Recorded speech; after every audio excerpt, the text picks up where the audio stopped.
It's good to be here. Pope Francis didn't just say, hey, let's change the calendar. It's 1,600 years of growing in faith and the experience of the people of what it means to give over to government, right to decide that some people deserve to die and that the government can set up a system to determine who they are. Supreme Court, when they put the death penalty back, and Gregg's decision in 1976 said, it's only going to be reserved for the worst of the worst. Nobody knows what that means.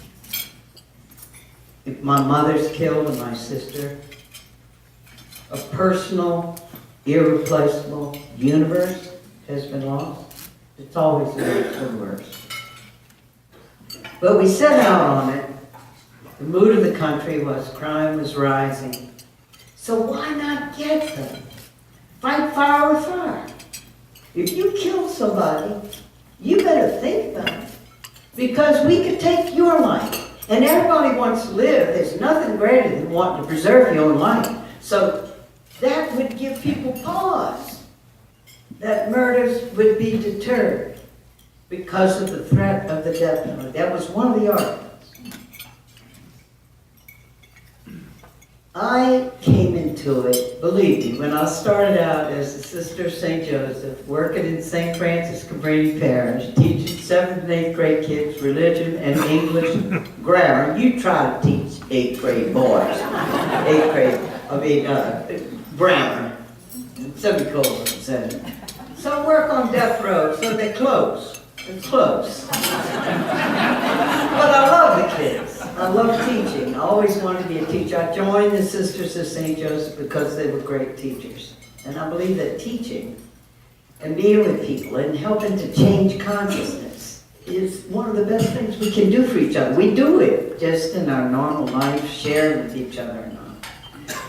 But believe me, I had no idea that I was ever going to go to death row, much less that I'd be accompanying people to execution and be thrown into the public fray of the debate around the death penalty in the United States. I recounted the awakening of grace gradually over the years in a memoir that I just finished writing. It's at Random House now. It'll be published in August. It's called River of Fire.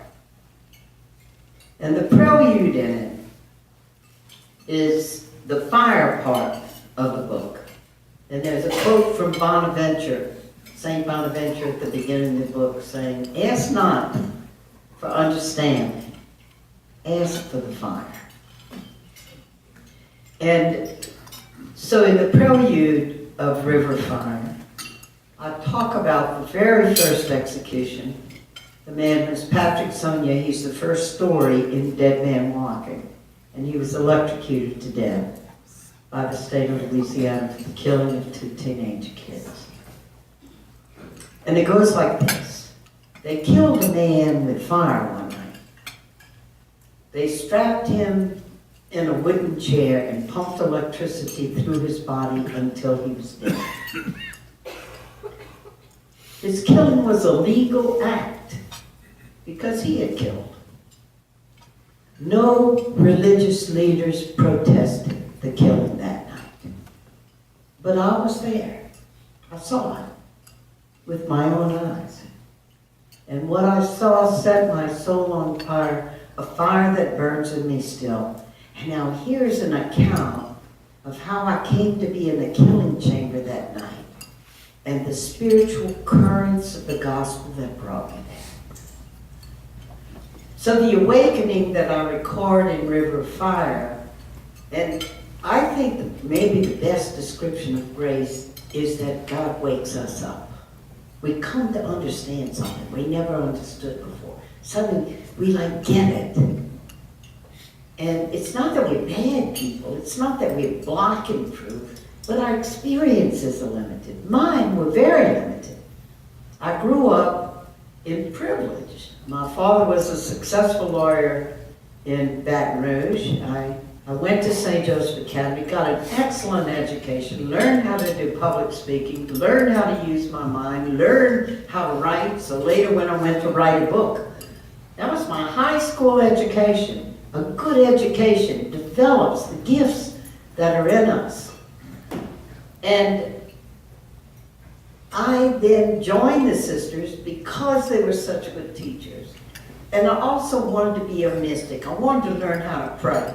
I heard that St. Teresa of Avila was so close to God, she'd be in the kitchen, and she was so swept up into God, she'd start elevating right above the pots in the kitchen. I mean, what would it be like to be so close to God that you're like caught up in the presence of God, even while you're here on earth? I wanted to learn to pray like that. And the sisterhood has given me that. Learning how to pray, to steep your life in contemplation, steep your life in meditation, into deep soul where God speaks, and then where's the call? What do you want me to do? All of us are engaged in that faith journey, whatever, whether we go to church or not. It's all in our souls of what it is that we're called to do. We know and we sense we're called to do something significant with our life, because we're created for the infinite. We're created for love that is unending. You can never have enough love. You can never give enough love. And for truth that's unending. Well, I've learned 400 million billion truths. That's enough. I had it with truth. We always are going to be thirsting for the truth. We're built for it. We're made for it. And the sisterhood gave me that. And when Vatican II hit, nobody took the reforms of Vatican II in the Catholic Church more than the religious sisters in the United States and around the world. Because it's women in the church, as we all know, women have not achieved yet within the church that our baptism in Christ is taken as seriously as the baptism of men. And we are not in places of government decision-making, but that's changing. And what has happened on the death penalty is, it's kind of like Jesus talked about the way the seed grows. A growth in consciousness, a growth in experience. And I have a feeling, I need to study this and I need to look and see where the parallels are. But we changed on slavery too. You know, for a long time, the Catholic Church supported slavery. And they quoted St. Paul, slaves be obedient to your master. Pretty clear. Slaves, if they're good slaves, and if they're obedient, then God's pleased with them. And you don't change things. You be obedient if you're a slave. So how did the church grow out of that? How did the church come to recognize that slaves have an inviolable dignity that must not be taken from them? They are not just property. They are human beings. There's a story in that. And I often wonder, like in New Orleans and Jackson Square, you come out of St. Louis Basilica, and right there in Jackson Square was one of the big auction blocks for slaves that were coming into the port of New Orleans. And the experience of ordinary people with the Spirit of God in their hearts. So here's a family coming from Mass in the Basilica. There's the auction block. And there they see a mother separated from her children. And she's weeping. And she's putting her hand out, trying to reach her children. They're being taken from her because they're property. They're being sold. And something in a woman's heart, or in a man's heart, or in a child's heart, recognize those people are human beings. Look, that mother's crying. And so through the experience, the sensus fidelium, the faith in the people, the experience of the people, we grow in our understanding of moral issues. And that is what has happened with the death penalty. And you have to know that 40 years ago, there were only a few countries in the world, a handful, that believed that the death penalty was wrong and that government shouldn't be given that power to kill their citizens. That's 40 years ago. But then you had Pope John the 23rd in Pacem in Terris, an encyclical. It's an official letter of teaching that a pope writes. And he pointed to the Universal Declaration of Human Rights, which was established in 1948 after the atrocities of World War II. And Eleanor Roosevelt was very instrumental in the achieving of this document. Universal Declaration of Human Rights. Inalienable human rights, which means that human rights are not given by governments for good behavior, and they're not taken away for bad behavior. Because human rights, and Article 3, the right to life, is inalienable in human beings. Governments don't have a right to decide, well, look, if you do this, this, or this, we're going to take your life. It's inalienable. Governments don't give human rights for good behavior, and they can't take it away. Now that happened in 1948, and when Pope John the 23rd wrote Pacem in Terris about a relationship of how we're going to achieve peace and justice in the world, he pointed to the Universal Declaration of Human Rights and said, that is going to be the beacon that we are all going to be able to follow. And indeed it is, because people come, they come as people of faith, or they're not people of faith. Many, many people do not go to church, or they have nothing to do with institutional religion. But human rights, everybody can get it about human rights. Everybody can recognize it. And one of those rights, Article 3, is the right to life. And there was big debate when it came up. And Eleanor Roosevelt, they were in there saying, but we should say except where a person has received a death penalty by a lawful government. And she's saying, no, we want to keep universal human rights. We don't want to start with exceptions. And so that has remained. And when I started getting involved with the death penalty, when I first started going to death row, my first teachers were Amnesty International and people who were teaching human rights, and that it's principled opposition. You can't make exceptions.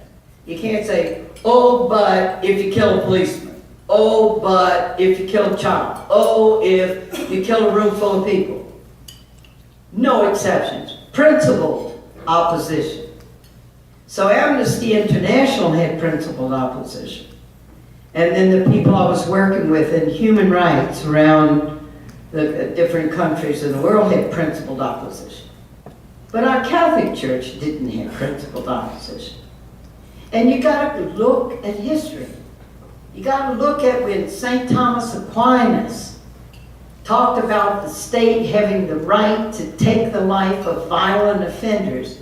It was always about defense of society. Because they didn't have prisons. They didn't have a way to incapacitate a crazy, violent person who was going around killing people. So when the church did stand for the death penalty, which it has for many, many years, that's 1,600 years, upholding the right of the state to take life. So all through the debate that was going on in the 70s and the 80s, the statements that were coming out, always, though, there was that principle in there of the Catholic Church, the state has a right to take life. And it had been the protective thing. It had been the defense thing for society. But then things changed. We begin to develop prisons. We begin to develop a way that's nonviolent, that can incapacitate violent people, protect society, without having the state imitate the killing. Doing to them what they had done. And the teaching of the church was never about this eye for an eye. They killed, they did an unspeakable crime, so they deserve to be killed, and we're going to do it for them. And there's been a time where there was a statistic in the mid-'80s, very disheartening, that the more people went to church, the more they believed in the death penalty. And with Catholics, and I heard it. I heard the arguments. I heard it from the Pardon Board in Louisiana. I heard it from before the Senate Judiciary Committee? Well, Jesus was executed for our sins. And because he was executed by the state, he saved us. So God's not against the death penalty. So these people, they did this terrible crime. So they're going to die for their sin, and they're going to save their souls. Not understanding about the crucifixion of Jesus and using it as, well, God's for executions. What kind of God is that? The God that Jesus taught us about? The compassionate and loving Father? And so, if you want to, I began to discover a litmus test for religion, for your image of God, is how people felt about the death penalty. So you got to understand, I'm coming into this. I know nothing. Tim Robbins loves to say, they worked on a film. It's an excellent film. I work with them on every line and every scene of that film. They wanted to get it right. And he said, clearly the nun was in over her head. Which the nun was over her head. I'd never been to death row before. I didn't know anything about the law. When I was in high school in Baton Rouge, Louisiana, I didn't even know we had a portable electric chair that was coming to the jail right down the street, not far from Broussard Street, where St. Joseph Academy was. A portable electric chair to bring home to people. Don't you dare commit murder here. And they were killing people. And I was unaware. And that's why in River of Fire I talk about that grace is what wakes us up.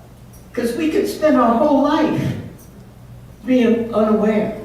To wake up to something, to become aware, and then to feel the call to do something, that's grace. That's grace, actualizing us, calling us. So what happened is, and I record this in River of Fire, was I woke up slowly. I was in my 40s before I came to understand that social justice, reaching out to the marginated and the poor, was not an extra of the gospel. It's not a little luxury thing you did after you did everything else. It was essential to the following of Jesus. And we have a Pope now, Pope Francis, that's saying to us, get out of the buildings. Don't just talk about doctrine. Get out of the buildings, the gospel of encounter. Go to the margins. Talks about the church as a field hospital where people are suffering and people are hurting and where there's injustice and they have no voice. That's what the gospel of Jesus is about. It's that cutting edge. It's not the comfortable, we go to church on Sunday. I don't believe in Catholic. I say the creed. Or any religion. And what happened with grace in my life is I woke up. And when I woke up, I moved into the St. Thomas housing projects in New Orleans, and African American people became my teachers, who had been my servants growing up. We even had a servants' quarters in the backyard where Ellen, who worked in the house with Mom, and Jesse, who worked in the yard. Jim Crow was big. People couldn't even sit. Black people couldn't sit with us in Sacred Heart Church. Black kids couldn't receive their communion with white kids. But here's the thing about culture. I wasn't a bad person. Mom and Daddy weren't bad people. They were really good Catholics. But culture gives us glasses and it blinkers us, and it just says, well, honey, that's the way we do things here, and it's better for everybody. They like to be with their own kind. We like to be with our own kind. I didn't know the suffering. I didn't know what it meant for a black family to be traveling. They had a green book they passed around. If you were on the highway and you were going from city to city where you could stay, because you couldn't stay at a motel. You couldn't use the bathrooms. You couldn't go in a restaurant where you could get food. And that was the law of the land. And when something tends to be the law, we tend to think it's moral, it's right, because it's the law. So what happened is in St. Thomas, where I was there with the people and they taught, and I learned everything from the whole other point of view. My daddy, a lawyer, and here are kids coming into our adult learning center there at Hope House who were juniors in high school in the public school and they couldn't read a third grade reader. And what happened to me was, I realized it's not that I'm so virtuous, it's that I've been so protected. I've been so cushioned. What would it mean for me to be a young girl coming up at junior in high school and I can't read? And what is going to happen to me when I go out to try to make my way in the world? And so the whole thing of that grace comes to us when we wake up and realize there, but for the grace of God. And so what am I called to do knowing this? So it's while I was in St. Thomas, that one day coming out of the Adult Learning Center, a friend of mine in the Prison Coalition Office, of the Louisiana Coalition Office, they had a project going on. And so they're coming out, they got their little clipboard, anybody they see, they say, hey, Sister Helen, you want to be part of this project? You want to write a letter to somebody on death row in Louisiana? And I thought, well, yeah, I was an English major. I could write some nice letters. I never dreamed they were going to kill this person. I thought I was going to be writing letters. So I've given talks at a lot of universities, and I just talk about sneaky Jesus. Sneaky Jesus. Well, look, just write this letter to this man, and you know he's going to write back, and y'all going to be pen pals and all. And then, boy, our little boat got in the current, and then the next thing you know, it's Whitewater Rapids, and the next thing you know, I'm present in that prelude that I described and watching as this man is killed in front of my eyes. And when I came out of the execution chamber that night, I vomited. It was the middle of the night. And I remember thinking, it was so clear. When the gospel comes to us, it is usually so clear. And it transformed the way I live my life from here on. That's why I'm standing before you right now. And it was like, the people are never going to get close to this. The death penalty is a secret ritual. You just killed 2 people in Texas again. 557 people have been killed in your name in the state, and you will never see it. You will never get close to it. It's a secret ritual, but I have been thrown in, and I was a witness. And I remember thinking, the American people are good. They just have never had a chance to be brought close to this thing and reflect on it. And if we can help them do that, they are going to reject the death penalty. And so I began. And it's why I wrote the book, Dead Men Walking, was to bring people close. And when Tim Robbins and Susan Sarandon went to do this film, there were films that had the death penalty in it, but they were like formulaic. It was like the whole thing was, all the energy was, did the person do it or not? Are they guilty or not? Well, yeah, okay, they're guilty. And so justice is done at the end, execution, end of film, end of reflection. Justice was done, did the crime, we proved him guilty, and he was executed. But it was Susan Sarandon who read the book before Tim Robbins. And she knew we needed another kind of film that was going to take the American people more honestly over to both sides of this issue. To face squarely the horror of the crime and the suffering of the victim's family, where everybody said, well, if anybody killed my daughter, I know I'd want to see him die. I'm for the death penalty. And then to gradually bring people over to what it actually means now to give to the government the power to take that alive human being out of their cell after what, 17, 20 years, whatever, and take them down and strap them and kill them. And that's what brings me to the dialogue I got to have with Pope John Paul. In the second book I wrote, The Death of Innocence, is the story of a man, Joseph Odell, in Virginia, who was innocent. And I got involved with the case. and we were trying to save his life. We were trying to get his case. And one of the things that happens is that after you leave that courtroom, you've been found guilty. The appeals courts are very rigid, almost like this tread thing comes up behind your tires and you can't go back. The bar to try to get evidence when you finally get a good lawyer to get it into appeals court is very, very difficult, and that's why Joseph Adele in the end was killed. And in the end, Virginia destroyed the DNA evidence so it could never be tested. They had already killed him. They said, what good would that do to do that?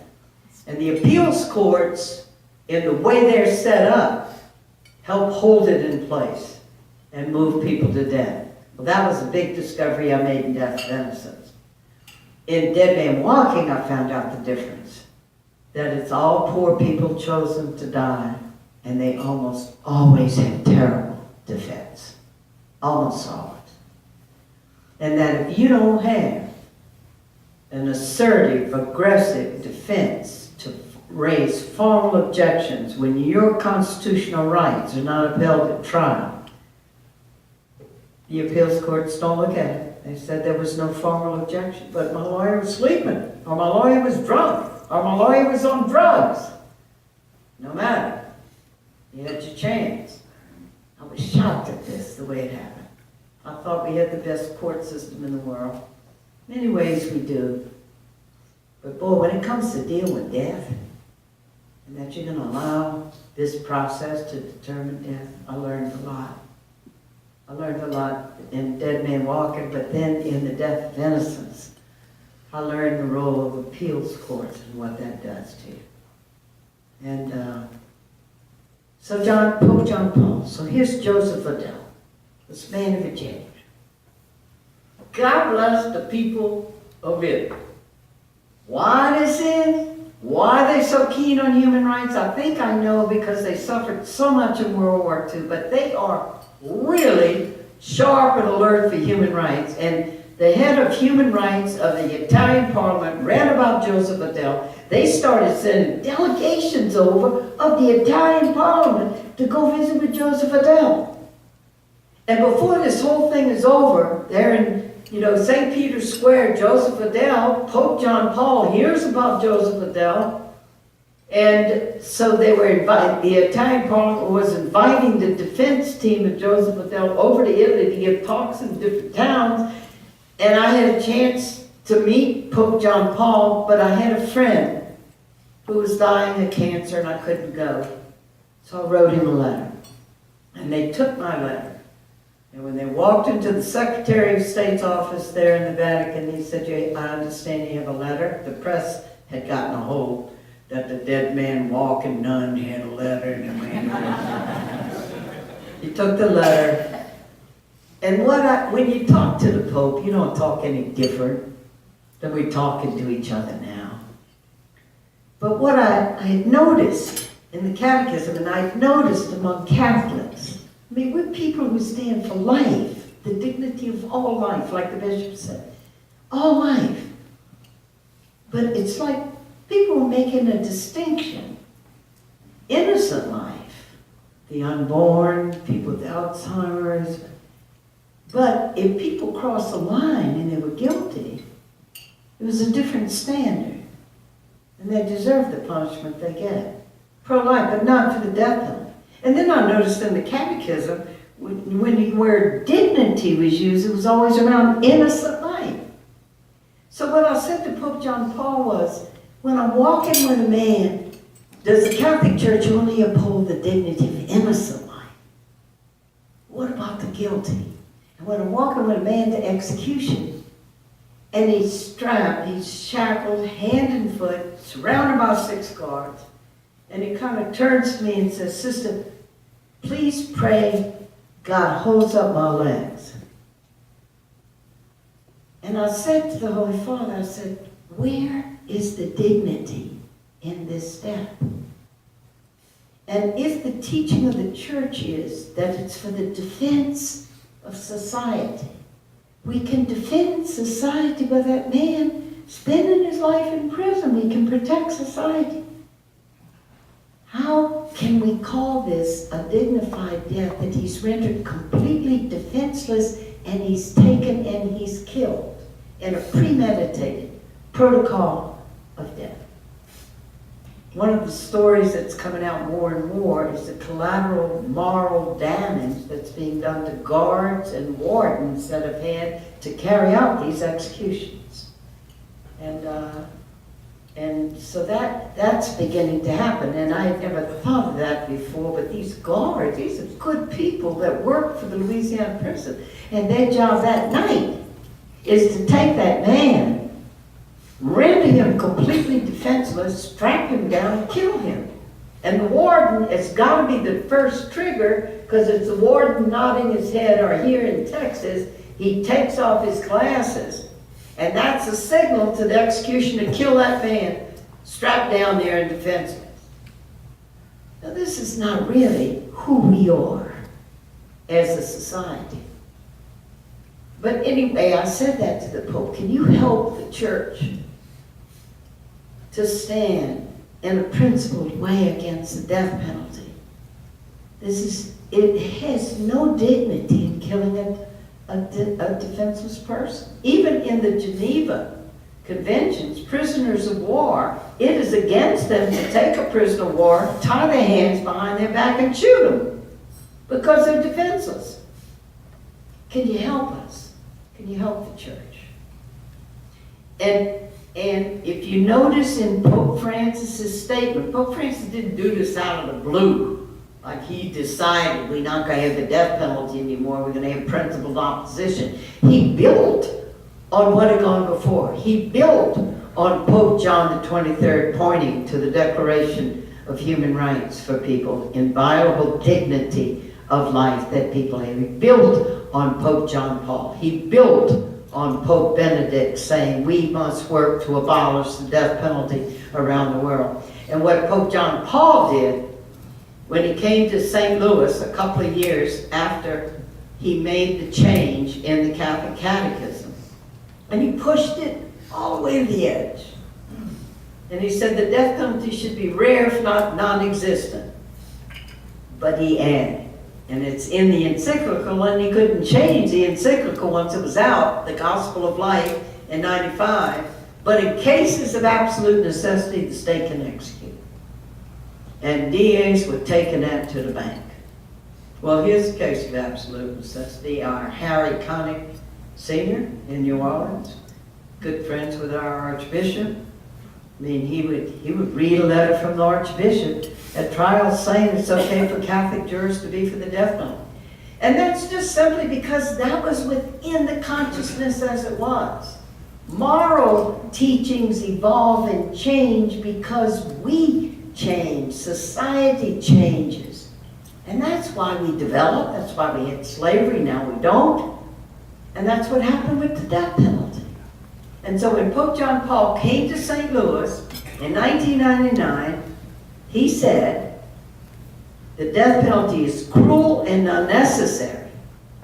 Unnecessary. He called it cruel. Our Supreme Court will not acknowledge that the death penalty, taking a conscious, imaginative human being and putting them in a 9-by-12 cell for 26 years is not cruelty. They will not acknowledge that it involves torture of conscious, imaginative human beings sentenced to death on a certain day and anticipating their death and dying 1,000 times in their mind before they die. Because they're not close enough. They don't see it. So they're going by, well, this is what the framers had in mind. But we change. We grow. We come to understand. And Pope John Paul in St. Louis that day said, even those among us who have done a terrible crime have a dignity that must not be taken from them. And he moved it forward. And now, so then you have him, and you have Pope Benedict calling for abolition of the death penalty around the world.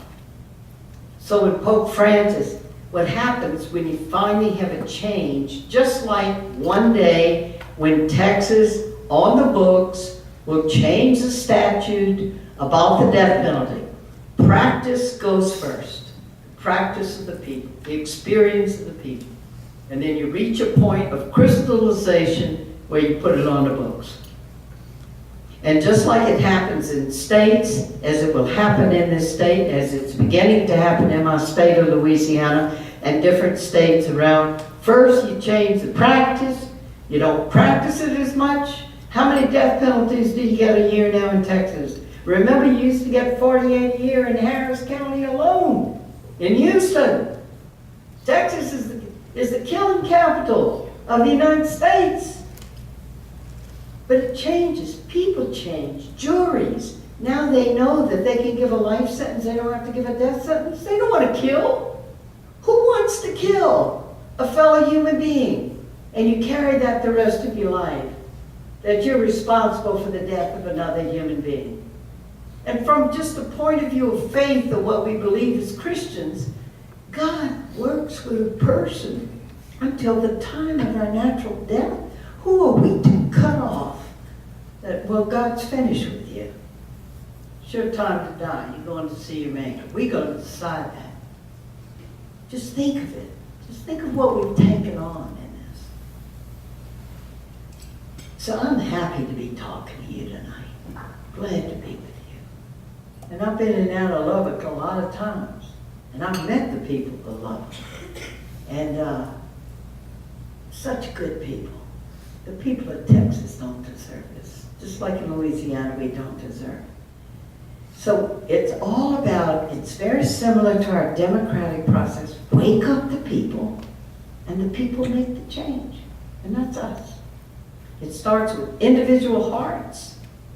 It starts with judges that have principles of justice to do the right thing and can easily see or recognize, here's somebody who has a crappy lawyer who's not doing a thing for him. And he's going to be on that railroad track to the death penalty. And as Hans Hansen was explaining to me the way capital defense is working in this state, you don't see the DA as your adversary. You see the DA as a decent human being who don't want the death penalty any more than you do. So how can we work with our DAs to give them a cover, that's a bad word, that's a better word, a principled way of not seeking the death penalty when the alternative is available? How do we do that? To work together, not to have the adversary. So God bless you. That is really fantastic work that's going on here with the capital defense people. So here's what I've learned. I might end with this. With all the American people I've crisscrossed this nation, coming and going over 25 years, is that they're good people. And give the American people half a chance. Explain to them how costly the death penalty is. Hans Hansen said that gets translated in Texas as road graders. How many road graders you want to spend for this death penalty case? Because they're $500,000 a piece. You want to spend $1 million on this death penalty case? You can have 2 road graders. You want to do that? And at first when I saw that cost was making a difference, and it, it made me sad. I went, don't tell me we're going to do this out of the money thing. And that the death penalty is more costly than life without parole. And then I read that Martin Luther King had said the most moral document we'll ever look at is a budget. A budget. How are your resources used? Used for life? Used to help citizens? Or used for death? A few people, very select. That's not who we are. So it is very special to be with you tonight. That was a good supper. That was good wine. That's good people. That was a great Mass, Bishop. And the angels. Where are the angels? The angels of our better nature are inside of us. We can point to angels. And we need to look for angels. And we can be that for each other, and we can be angels of justice in Texas to help justice come, and that we can end this abomination. of killing our fellow citizens in the name of justice. We can do better than that. Thank you.